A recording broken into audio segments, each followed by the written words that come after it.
अस्सलामुअलैकुम स्टूडेंट्स आज का जो हमारा टॉपिक है वो है दरख्वास्त नवीसी।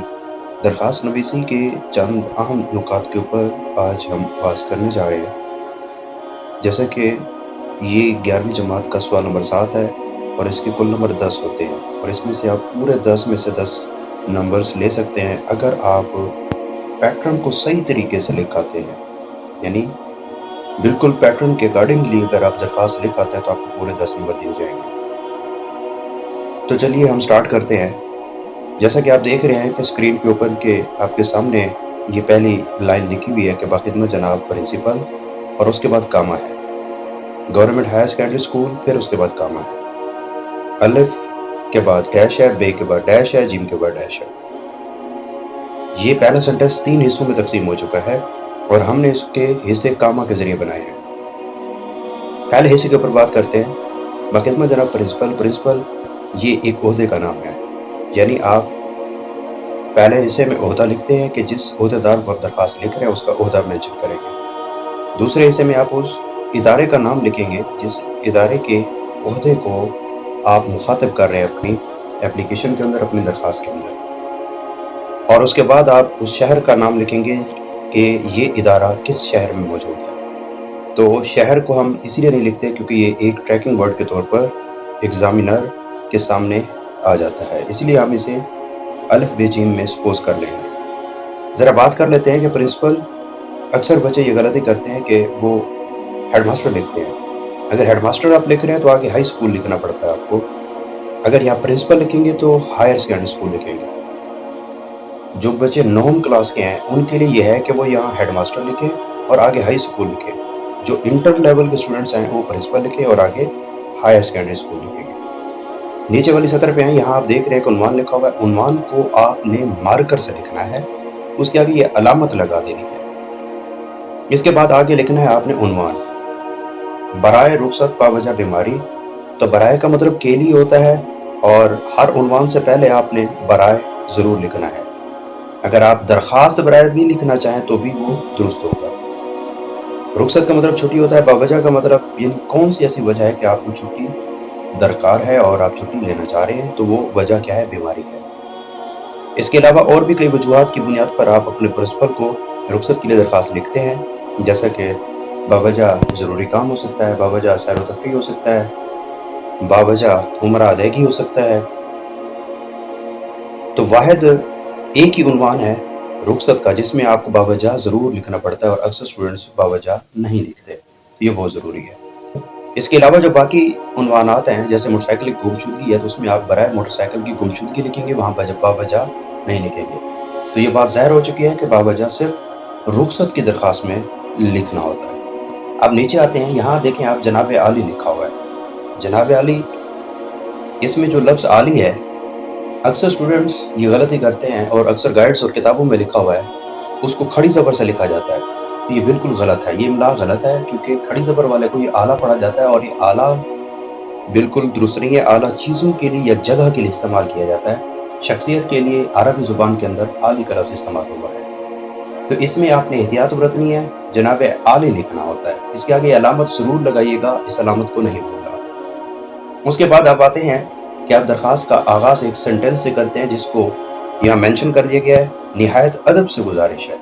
ये आप ज़रूर लिखेंगे और इसी से ही आप अपनी दरख्वास्त का आगाज़ करेंगे। अब आप नीचे देख रहे हैं कि ये पूरा एक ब्लैंक पेज है। इस ब्लैंक पेज का मतलब क्या है कि यहाँ आपने अपना मवाद इंटर करना है और यहाँ जो आपको लाइन दिखाई दे रही है, इस लाइन का मतलब क्या है, इसका मतलब यह है कि ये 2 हिस्से हैं। आपने इस 2 हिस्सों से मुराद यह है कि आपने 2 पैराग्राफ दरख्वास्त में बनाने हैं। इंटर लेवल के स्टूडेंट्स 2 पैराग्राफ बनाएंगे और जो मैट्रिक लेवल के स्टूडेंट्स हैं यानी 9वीं क्लास में जो क्वेश्चन आता है वहाँ अगर आप 1 पैराग्राफ में भी लिखाते हैं तो भी आपको पूरे नंबर दे दिए जाएंगे। लेकिन इंटर लेवल में ज़रूरी है कि आप इसके 2 हिस्से बनाएंगे, यानी ये 2 पैराग्राफ बनाएंगे। पहले पैराग्राफ के अंदर आप अपने मौजू को एक्सप्लेन करेंगे, दूसरे पैराग्राफ के अंदर आपने गुजारिशात वाले जुमले लिखने हैं। चूँकि एक ओहदेदार है, आप उससे रिक्वेस्ट कर रहे हैं तो रिक्वेस्ट के लिए गुजारिशात के सेंटेंसेस का होना बहुत ज़रूरी है।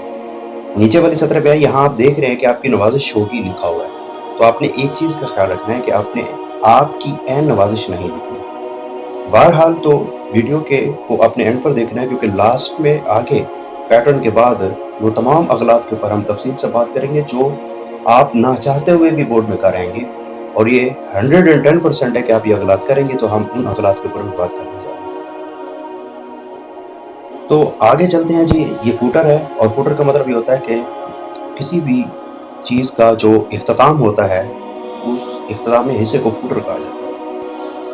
آپ دیکھ رہے ہیں کہ یہاں پہ ایک تو بلا وجہ کوئی سطر نہیں چھوڑنی، کہیں پہ بھی، یہاں پہ کہیں پہ بھی آپ نے بلا وجہ سطر نہیں چھوڑنی، کیونکہ یہ ایک بیڈ امپریشن ہے جو ایگزامینر کو جائے گا، تو اس سے آپ کے نمبر کٹ سکتے ہیں۔ یہاں آپ دیکھ رہے ہیں درخواست گزار کے انتہائی دائیں طرف آپ نے تاریخ لکھنی ہے، اور تاریخ کا آپ خط دیکھ رہے ہیں بالکل ایسا ہی اردو خط میں آپ نے اس کو لکھنا ہے۔ اور آگے دیکھیں کہ درخواست گزار کی ہی سطر پر انتہائی دائیں طرف آپ نے تاریخ لکھنی ہے، یہاں نیچے والی سطر پہ آپ تاریخ نہیں لکھیں گے۔ اس کے بعد آپ نے آپ کا فرما بردار لکھنا ہے۔ تو اکثر اسٹوڈنٹس جو ہیں اور اکثر ٹیچرز بھی فرما بردار نہیں لکھ پاتے، تو یہ ایک ضروری حصہ سمجھا جاتا ہے درخواست کے اندر، ٹھیک ہے۔ اور یہاں پہ آپ کا فرما بردار لکھیں گے۔ ہاں البتہ اگر درخواست پرنسپل کے علاوہ کسی اور عہدیدار کو جاری ہے تو وہاں پر آپ نے آپ کا فرما بردار نہیں لکھنا، وہاں آپ نے نیاز مند ہی صرف لکھنا ہے۔ تو فرما بردار سے پرنسپل والی درخواست میں لکھا جائے گا۔ اس کے بعد دال رسین، اس کا مطلب ہے کہ فرما بردار کون ہے، یعنی اسٹوڈنٹ کا نیم ہے، تو ہم نیم نہیں لکھیں گے، نہ کلاس لکھیں گے، نہ رول نمبر لکھیں گے، وہاں پہ آپ نے دال رسین کو ہی استعمال کرنا ہے۔ اب ہم بات کرنے جا رہے ہیں درخواست نویسی کے اہم نکات کے اوپر۔ دیکھیں پہلا نقطہ ہے، جو پہلا پوائنٹ ہے، درخواست کو نئے صفحے سے شروع کریں۔ بالکل آپ نے کیا کرنا ہے کہ درخواست کے لیے ایک نیا صفحہ لینا ہے، یعنی اس صفحے کے اوپر کوئی بھی کوسچن نہ ہو، نہ ہی اس صفحے سے نیچے ہی کوئی آپ کوسچن سٹارٹ کریں۔ اس کے لیے ایک نیا صفحہ لیا جاتا ہے، تو اس کو نئے صفحے سے ہی شروع کریں اور اسے ایک ہی صفحہ پر ختم کیا جائے۔ بعض اوقات بچے یہ کرتے ہیں کہ آدھا کوسچن آپ نے پہلے سے کیا ہوتا ہے، اس کے نیچے سے آپ درخواست شروع کرتے ہیں، تو آدھی درخواست تو آگے اس صفحے کے اوپر، اور بعض اوقات یہ ہوتا ہے کہ درخواست گزار سے نیچے والا جو حصہ ہے درخواست کا وہ اگلے پیج پہ چلا جاتا ہے۔ آپ نے ہرگز ایسا نہیں کرنا، آپ نے نیا صفحہ لینا ہے اور اسے ایک ہی صفحے پر ختم کرنا ہے۔ اگر آپ اسے دو صفحوں پر لکھ کر آ گئے، دو صفحات پر لکھا، تو یہ 110% ہے کہ ایگزامینر کو اختیار حاصل ہے کہ وہ آپ کی پورے سوال کے اس جواب کو غلط کر سکتا ہے، صفر نمبر دے سکتا ہے۔ کیوں؟ کیونکہ انشا پردازی کے جو اصول ہیں اس میں یہ واضح طور پر یہ اصول موجود ہے کہ درخواست اور رسید جو کوسچنز ہیں دو، ان کو آپ ایک ہی صفحے پر لکھیں۔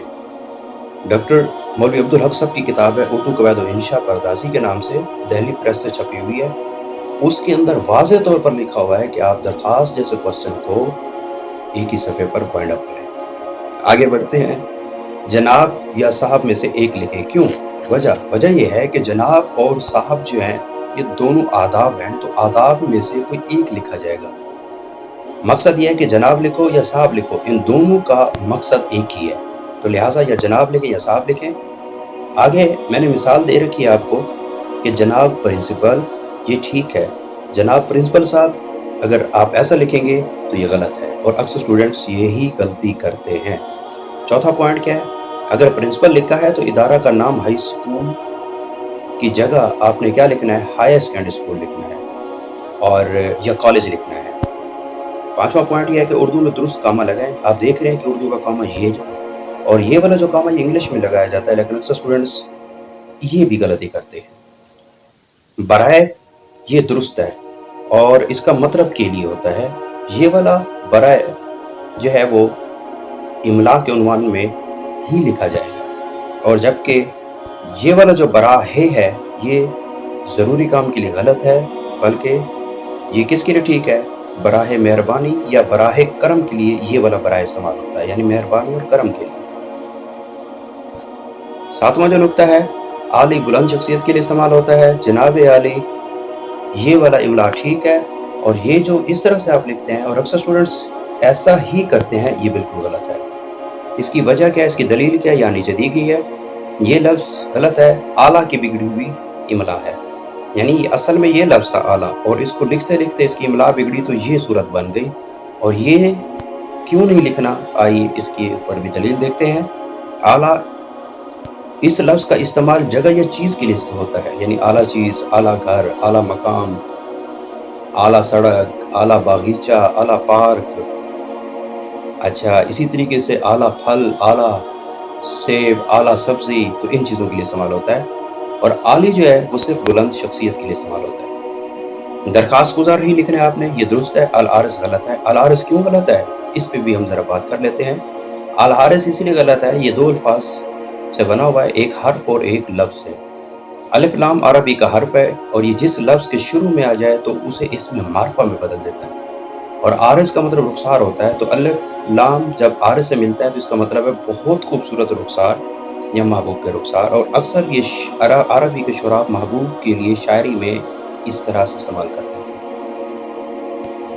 नामा जो पॉइंट है, अगर प्रिंसिपल को दरखास्त लिखी जाए तो ताबे फरमा, अगर किसी और ओहदेदार को लिखी जाए तो नियाज़मंद। यानी दरखास्त गुजार के नीचे आपने ये दो लफ्ज़ों का इस्तेमाल करना, और इसका इस्तेमाल मैंने आपको बता दिया है, इसका दुरुस्त इस्तेमाल करें। आगे बढ़ते हैं जी। तारीख हम गलत लिखते हैं, ठीक है। और देखिए, दरखास्त गुजार वाली सतह पर दाएं तरफ लिखनी होती है, और तारीख उर्दू ख़त, ये देखें इस ख़त में आपने लिखना है। और जबकि इस ख़त में आप गुरेज करें, ये एक्सेप्ट हो सकता है शायद, लेकिन ज़्यादातर जो दुरुस्त होने की कभी इम्कानात हैं वो इस ख़त के हैं। 11वां पॉइंट है, नवाजिश से पहले आपने एन लिखना गलत है, ये आपने नहीं लिखना। मिसाल के तौर पर आपकी नवाजिश होगी, ये जुमला ठीक है, इसी पे आपने अपनी दरखास्त को एंड करना होता है, ये एंडिंग सेंटेंस है। आपकी एन नवाजिश होगी, ये गलत है। 12वां पॉइंट जो है, इस पे गौर करेंगे आप। अगर तारीख में अकेला हिंसा हो तो हिंसा के बाएं तरफ सिफर लिखें, और मिसाल ये दी हुई है, यानी कि इस तरह का सिफर लगाना है, ठीक है। और सिफर का दुरुस्त इमला नीचे दे दिया गया है। सिफर को उर्दू हिंसा में लिखें, यानी इस तरह लिखें, ठीक है। और सिफर 2, यानी अगर 1 हो यानी 2 तारीख हो, 3 हो, 4 हो, 5 हो, 7 हो, 8 हो, 9 हो, तो इस तरह की तारीख में आपने इस तरह से मेंशन करना है, ठीक है। और इस तरह से अगर सिफर लगाएंगे, ये जो लगा हुआ है आप देख रहे हैं, ये गलत है। और आगे देखें, 14वां जो पॉइंट है, दरखास्त को 2 पैराग्राफ में लिखें, ना इससे कम करें और ना ही इससे आप बढ़ा सकते हैं। तो ये कुछ अहम तरीन गुजारिशात थी। मैं उम्मीद करता हूँ कि आप इन्हीं निकात को सामने रखेंगे और इस लेक्चर को सामने रखेंगे, और इसी के मुताबिक बोर्ड में जाकर अपने क्वेश्चन को अटेम्प्ट करेंगे। और अगर आपको वीडियो अच्छी लगी हो तो हमारे चैनल को भी सब्सक्राइब कर दें, और इसे लाइक भी कर दें और बेल आइकन दबा दें, ताकि इस तरह की और भी इंफॉर्मेटिव वीडियोस आप तक पहुंचती रहें।